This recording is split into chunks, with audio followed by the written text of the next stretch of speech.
The late autumn breeze swept across the grounds of Whitford boarding school, tugging at the golden leaves clinging stubbornly to the branches of ancient oak trees.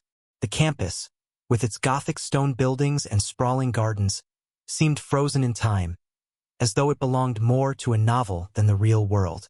It was a place of quiet routines and carefully kept appearances, a school that housed the children of privilege but where the invisible line between luxury and loneliness was often blurred. Eleanor Clarke watched from the window of the school's laundry room as a group of students ambled by, laughing and shouting in their crisp uniforms.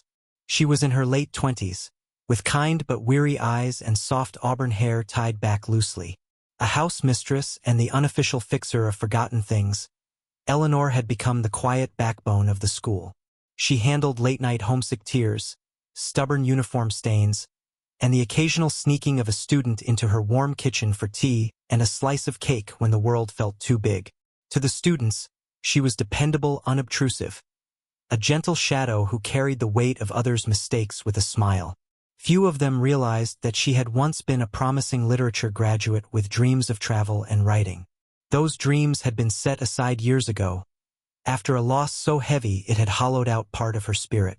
Whitford had become a place where she could mend small things, because the bigger wounds, her own, felt impossible to repair.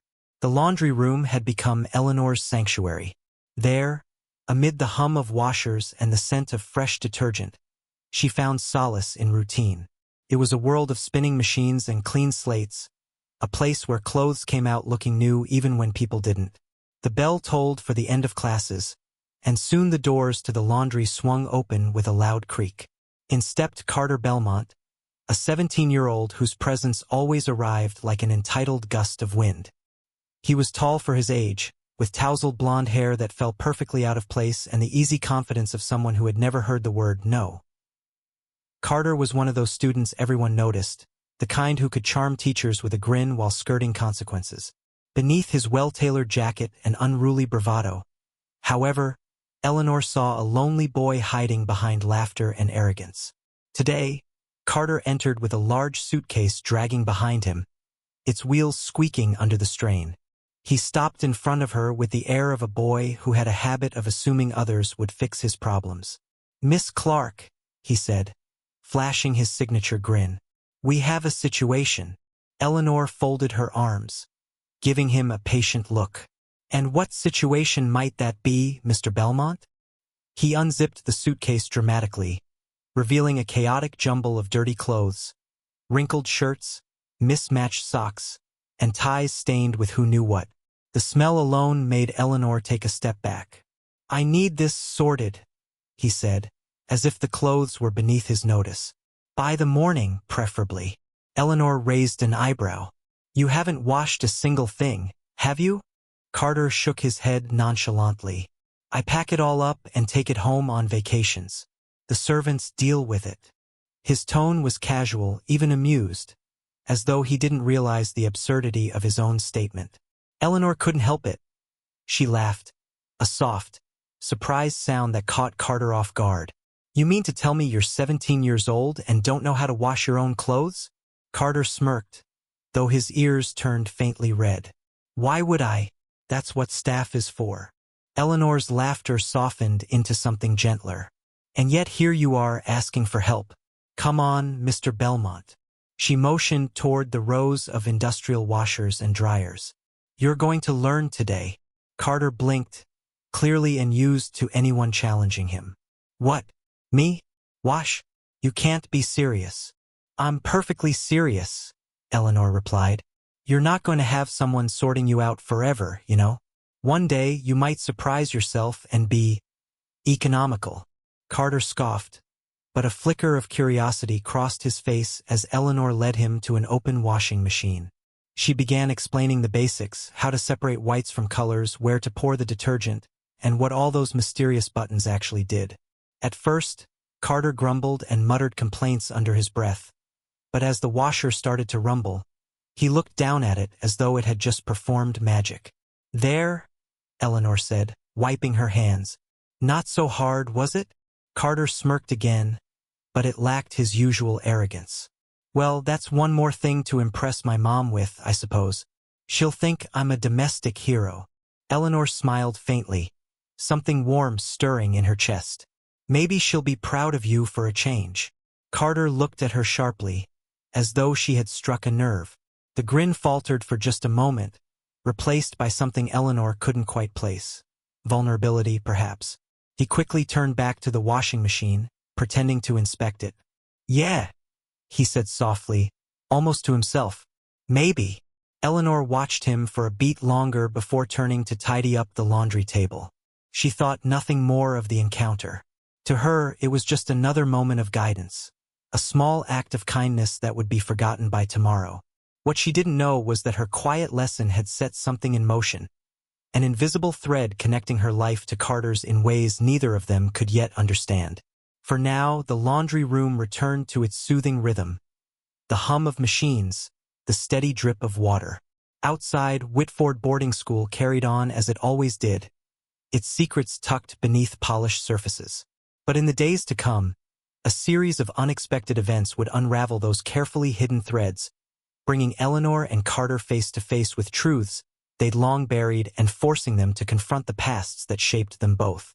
The first washer dinged softly, signaling the end of a cycle. Carter looked up, startled, as though the sound had pulled him out of a distant thought. Eleanor handed him a basket. Now, let's see if you can master the dryer. He rolled his eyes but took the basket with an exaggerated sigh, earning another quiet laugh from Eleanor. Somewhere deep down, a seed of change had been planted, though neither of them could yet feel it growing. 2 weeks later, the winter break descended upon Whitford boarding school. Students bustled through the halls with trunks packed to the brim, eager to leave behind academics and rules for the comforts of home. The campus grew quieter by the hour, a hush settling like fresh snow. Eleanor stood near the main gates, watching as the last students boarded sleek black cars and buses waiting to ferry them back to their gilded worlds. She glanced around for Carter Belmont. Of course, he was one of the last to leave, dragging his polished suitcase behind him, smirking as usual. He paused next to her, leaning on the handle of his luggage with theatrical fatigue. "Surprised you're not seeing me off with a confetti cannon, Miss Clarke?" Eleanor smiled faintly. "I'll reserve that for the day you become self-sufficient." Carter chuckled. "Guess you'll be waiting a while then." The sound of a honking horn echoed through the courtyard as a driver waved impatiently. Carter turned to leave but hesitated, his usual confidence faltering. "Hey, Miss Clarke." "Yes." For a moment, Carter looked like he wanted to say something real. But then his grin slid back into place, a shield against whatever truth he didn't want to admit. "Don't forget to miss me while I'm gone," he quipped, then hurried toward the car. Eleanor shook her head as he disappeared into the back seat, the car's engine rumbling to life. "Take care of yourself, Carter," she murmured to no one in particular. The days that followed were quiet. Eleanor stayed behind to help supervise the skeleton staff remaining on campus. Winter had fully arrived, painting the trees white with frost and turning the grounds into a silent wonderland. She enjoyed the calm, filling her time with books, tea, and the occasional attempt at writing, though most of her pages ended up crumpled in frustration. Then, one evening, as Eleanor was preparing to retire to her small cottage on campus, a knock echoed from the main office door. Frowning, she approached, wiping her hands on her cardigan. The door creaked open, and there stood Carter Belmont, looking entirely out of place in the dead of winter. He wore a rumpled coat, his suitcase half-zipped and dragging behind him, as if he'd left in a hurry. His usual smirk was gone, replaced by an expression Eleanor had never seen on him before: uncertainty. "Carter." Eleanor stared in surprise. "What are you doing back here?"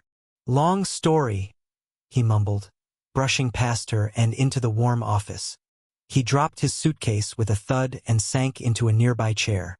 "Can I stay here for a bit?" "Stay here? What happened?" Eleanor's voice was gentle but firm.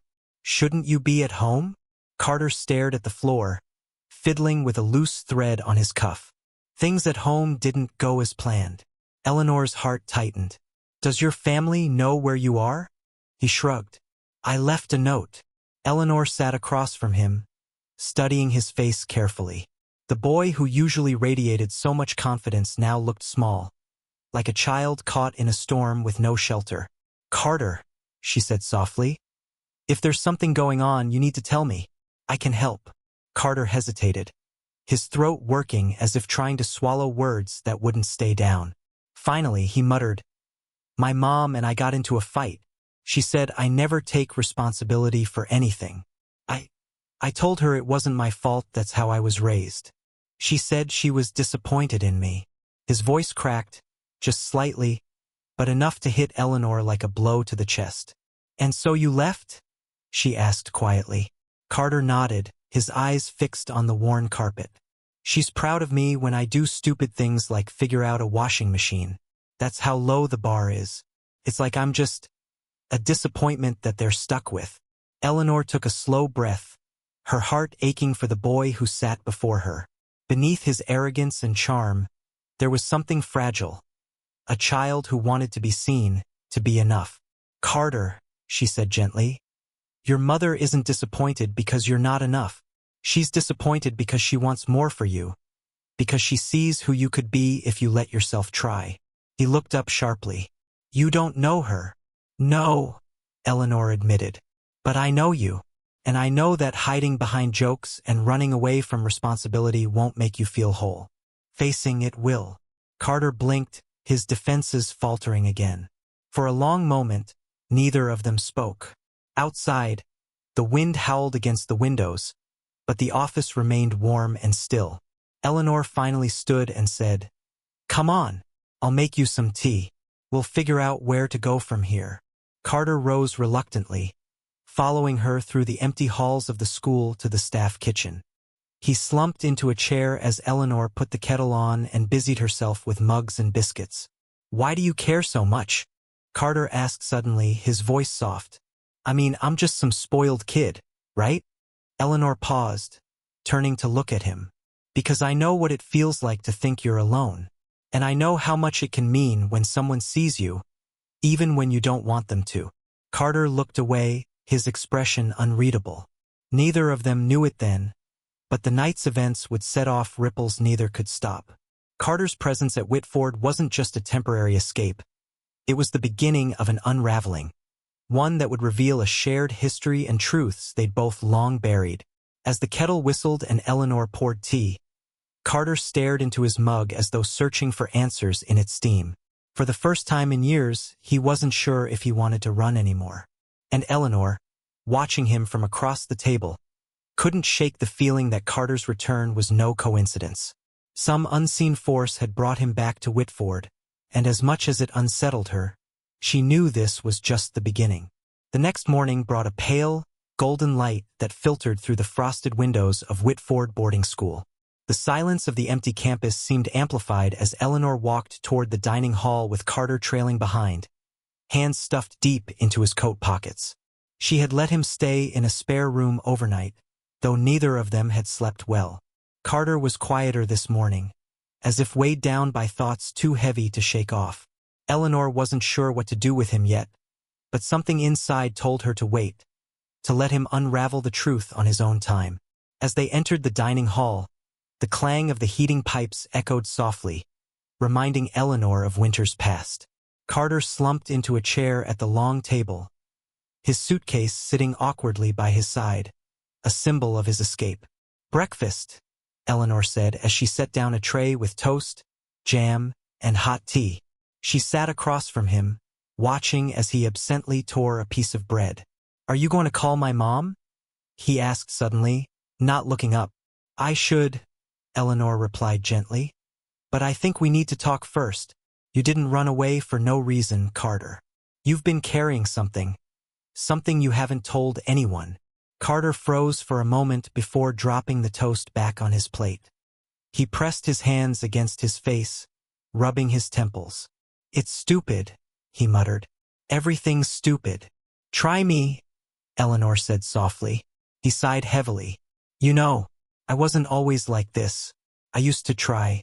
I used to care about things, school, people. But no matter what I did, it was never enough. My dad used to say I'd never amount to anything if I couldn't be perfect. And my mom. She just let it happen. She only noticed me when I did something surprising, like learning how to wash clothes. He gave a bitter laugh. That's all it took for her to say she was proud of me. Washing clothes. Like I'm a little kid learning how to tie my shoes. Eleanor's heart ached as the pieces of Carter's facade began to crumble. His arrogance, his refusal to care. It was all a shield, a way to keep people at arm's length. He was afraid of failing again, of being seen as the disappointment he believed himself to be. I get it, Eleanor said quietly, surprising even herself. Carter looked up sharply. I used to feel the same way. You? He asked, brows furrowing. Eleanor nodded, her fingers tracing the rim of her tea mug. I wasn't always here at Whitford. I used to dream of being a writer, traveling, telling stories, living life on my own terms. But when I lost my sister, everything fell apart. She was my family, my anchor, and suddenly she was gone. I stopped trying. I stopped caring. I let life become small and predictable because it felt safer that way. Carter stared at her, something shifting in his expression. What happened? Eleanor looked up at him, her voice steady but soft. One day, I realized she wouldn't have wanted me to disappear into my own grief. I realized that running from what hurt me was worse than facing it. It took time, and I still have my regrets, but I stopped hiding. For the first time, Carter truly listened. He saw something in Eleanor's eyes that he recognized. A quiet understanding, a shared pain. I think that's what you're doing, she continued. Running, hiding. But you don't have to anymore. Carter leaned back in his chair, staring at the ceiling. You make it sound easy. It's not, Eleanor admitted. But it's worth trying. A long silence passed between them, broken only by the distant creak of the old building. Finally, Carter spoke, his voice softer. What if I try, and it's still not enough? Then you try again, Eleanor said. And again and again. That's how you figure out who you really are. Carter looked at her, the barest hint of a smile tugging at the corners of his mouth. You're not like the other adults, Miss Clarke. Eleanor chuckled. I'll take that as a compliment. That afternoon, Carter sat by the fireplace in the school's library, a book open in his lap. Eleanor found him there, his suitcase still tucked against the wall but no longer a symbol of escape. She watched quietly as he turned the pages, brow furrowed in focus. I called your mother, Eleanor said finally. Carter's head snapped up, but she raised a hand. Don't worry, she's on her way, but she wants to talk to you. Carter sighed, running a hand through his hair. Great. Maybe it's time, Eleanor said. You've already taken a step, Carter. Don't stop now. When his mother arrived an hour later, the reunion was tense at first. Mrs. Belmont, a sharp, elegant woman, entered with a flurry of crisp movements, her heels clicking on the stone floors. Her expression softened, however, when she saw Carter waiting by the staircase. Carter, she said quietly, her voice tinged with relief. Hey, Mom, he muttered, hands in his pockets. They stood there for a moment, the distance between them more than just physical. Then Mrs. Belmont surprised him by reaching forward and pulling him into a hug. I've been worried sick, she whispered. I thought you were gone forever. Carter stiffened, then slowly melted into the embrace. Eleanor watched from a distance, her chest tight with quiet hope. I'm sorry, Carter said, his voice muffled. For leaving. For everything. His mother pulled back, brushing a hand through his hair the way she must have done when he was small. I just want you to try, Carter. That's all I've ever wanted. I don't need you to be perfect. I need you to be you. For once, Carter had no snarky reply. He nodded, and in his face, Eleanor saw the first stirrings of change. A boy who was beginning to believe he could be more than what others expected of him.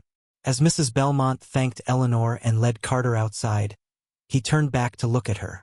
I'll see you after break, he said with a small, genuine smile. Eleanor smiled back. I'll be here. Reflection. The next morning, Eleanor stood at the window, watching as Carter's car disappeared down the long drive. The campus was quiet again, but something inside her felt different, lighter. She thought of her sister, of the years she had spent hiding from the world. Maybe helping Carter had helped her, too. Maybe it was time to stop letting her past define her future. With a deep breath, Eleanor sat at her desk, pulled out a fresh sheet of paper, and began to write. Far away, in the back seat of the car, Carter looked out at the winter landscape rolling by. His mother sat beside him, and for once, the silence between them wasn't heavy. It was peaceful. He thought of Whitford, of Eleanor, and of the truth he'd finally begun to face. It wasn't the end of his story. It was just the beginning.